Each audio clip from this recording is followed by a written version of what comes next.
మరో సరికొత్త రెసిపీతో నేను మీ ముందుకు వచ్చేసాను. ఏంటి అని అనుకుంటున్నారా? Garlic rice. ఇది చాలా సింపుల్గా అయిపోతుంది. గార్లిక్ మన హెల్త్కి చాలా ఇంపార్టెంట్. ఇది డైజెషన్కి చాలా బాగా యూజ్ అవుతుంది అండ్ హార్ట్ హెల్త్కి కూడా చాలా మంచిది. దీన్ని క్విక్గా ఎలా చేసేసుకోవాలో చూసేద్దాం రండి. నేను ముందుగా అయితే ఒక 3 గార్లిక్ తీసుకున్నాను. దాన్ని ఈ విధంగా చిన్న చిన్న సన్నగా ఉన్న పీసెస్ లాగా కట్ చేసుకున్నాను.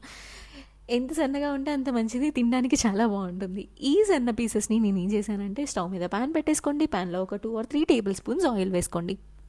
ఆయిల్ వేసుకోగానే ఈ కట్ చేసి పెట్టుకున్న గార్లిక్ ఉన్నాయి కదా, గార్లిక్ని ఆయిల్లో ఫ్రై చేసుకోండి. ఎంతవరకు ఫ్రై చేసుకోవాలి అని అనుకుంటున్నారా? ఇది కొంచెం బ్రౌన్ కలర్లోకి టర్న్ అయ్యేంతవరకు ఫ్రై చేసుకోండి. ఇందులోని నేను తగినంత సాల్ట్, అలాగే పెప్పర్ పౌడర్, అది కూడా బ్లాక్ పెప్పర్ పౌడర్ యూస్ చేస్తున్నాను.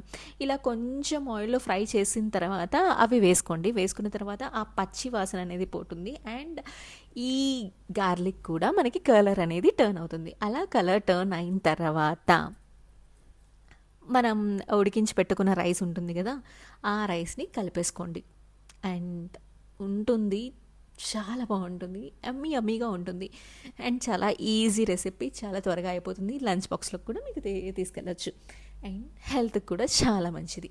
వెంటనే మీరు కూడా ట్రై చేసి కమెంట్ సెక్షన్లో ఎలా ఉందో మెన్షన్ చేసేయండి.